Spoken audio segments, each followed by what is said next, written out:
Everybody, Josh and Tommy back for another review. This week we are going to take a look at Penelope Cigar Sessions Chapter 1. So, the back label says that it is a blend of 100% American single malt, straight bourbon, and American light whiskey. That's all it says. So, it's 101 proof. It's obviously all MGP. And Penelope is now owned by MGP, so it's pretty light. But I don't know about the finishing. I don't know if you know if there's anything in there other than just these blends. No, that's what it says. So what is a cigar batch? Well, I don't know anymore. They say this is blended to enjoy with a cigar. But people would say that Maker's Mark is made to enjoy with a cigar. Well, sure. You know what I'm saying? I do. So I don't know. get the cigar batch anymore. I don't either. My crankiness is so overwhelming these days. I don't. That's not what a cigar. Ask Starlight if that's what they thought the cigar batch was when they were doing it. Starlight's Ambarana. Yeah, right? But yeah. And then, the original, I would say like the original is the Joseph Magnus.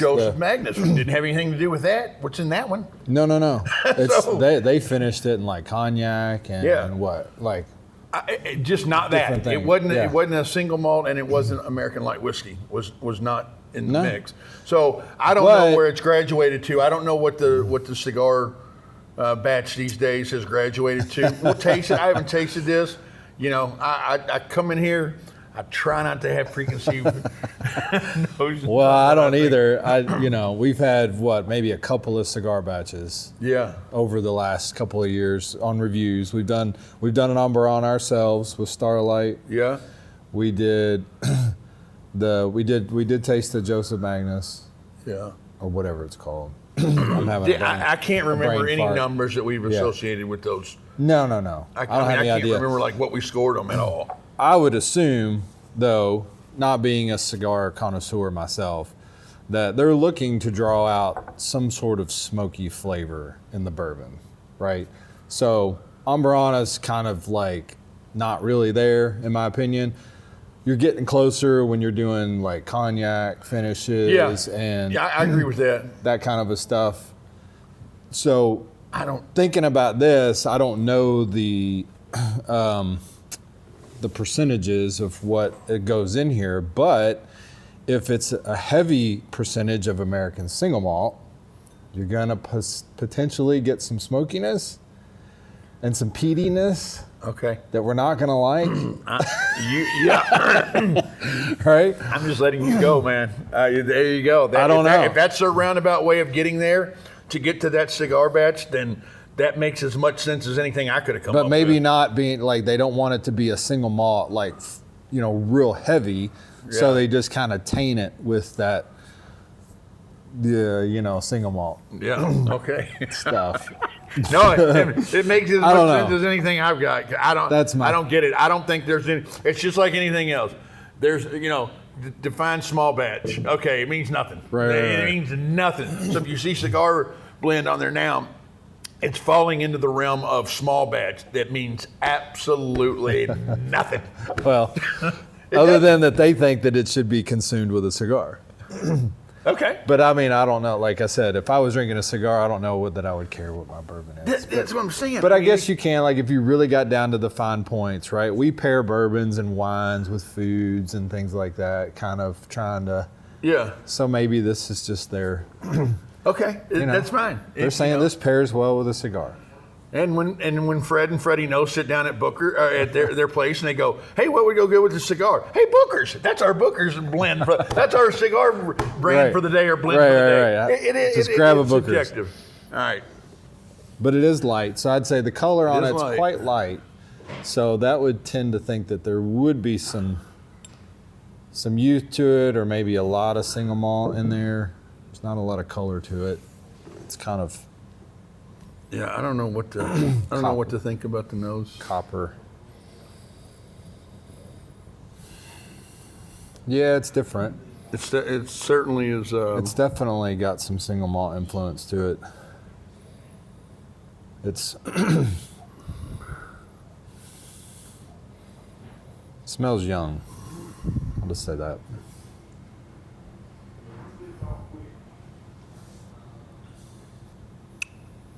It's not bad. The mid palate I wasn't crazy about. The finish is actually pretty good. It's only 101. For whatever reason, man, it hit my lips. I was like, oh, it's on. I was getting ready to be like, no, but no, I tell you what. Okay.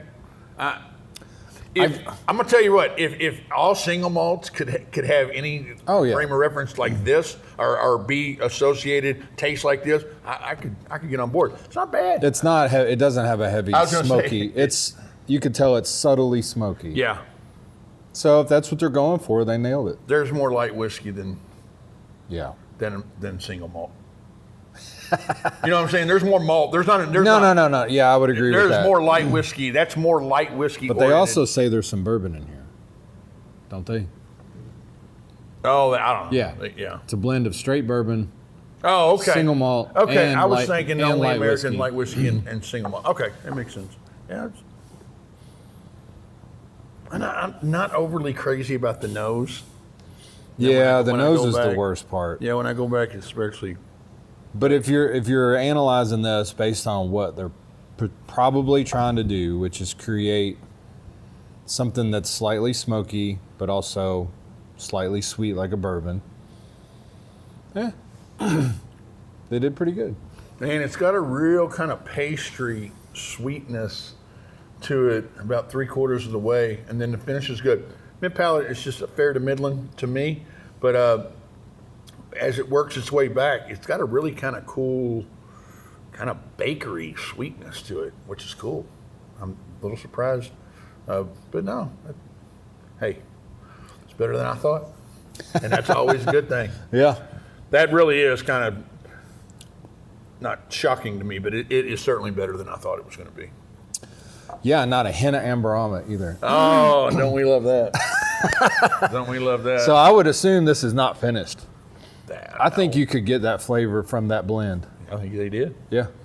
I think they did, for sure. Because it doesn't say anywhere about being finished. It doesn't taste finished. It doesn't at all. So, no, yeah, I'll let you go. The nose I didn't care much for. Well, it's the less of the Yeah, the flavors. nose.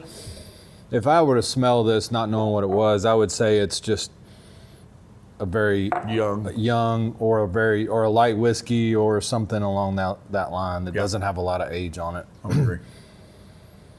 But I'm starting to get on an empty glass, a little more smoke. So, I mean, I'd probably say high 7s on the nose, and then it progressively gets better. 8 on the front, maybe 8.1, 8.2 as it goes back. I don't know. I think the final number on this, 8.81, and that's a really good number for this. Yeah, it's probably generous. Yeah. But again, it's not our thing. But it's better than most of not our things. Yeah. You know And what I'm saying? and as far as cigar blends go, hey, I'd drink it. Yeah. I don't smoke cigars, but I mean, I would just have that as a pour. If that ended up in front of me, I wouldn't be offended. I wouldn't. No. But I think I would prefer it with a cigar. I think. Yeah, I don't know. I think they've done a good job with it. I think they've drawn out the smokiness to where it's just subtle. Maybe. And it would almost feels oaky, but it's not. Yeah. It's the single malt is what's giving it that flavor. Yeah. I think overall, what?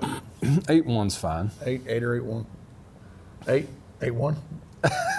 You said 8.1. 8.1. I'm fine with that. I thought 8 or 8.1. We'll go 8.1. I think 8.1's being a little bit generous. I think it could be 7, 9, or 8. But it's I'll give it on surprising effect. I'll give it an 8.1 because of that. So I think that's fair. That they accomplished what they were saying. They did something without a finish, and now we thought that was supposed to be the thing. Well, and cigar.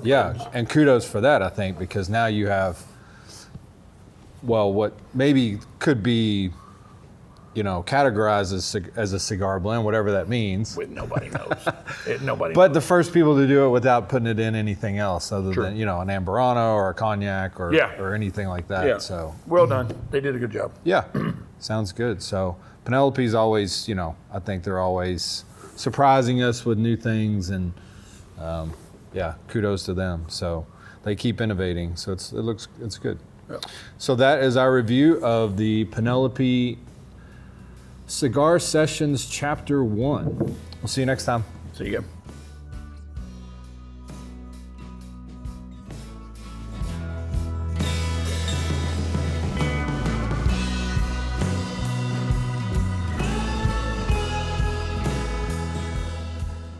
Hey guys, I'm Tommy. This is Josh. We're the owners of Watch Hill Proper. We are the largest American whiskey bar in the world. We're located in Louisville, Kentucky. We'd love for you guys to come out and visit us. We offer, elevated cuisine, great cocktail list, and the wall is what people show up to see. Definitely can satisfy your palate from standpoint of whiskeys, different bourbons, different flights. You can make your own, but we have wines, cocktails. Michael Crouch is our chef. I was going to say, amazing food. So we'd love to have you come out and visit.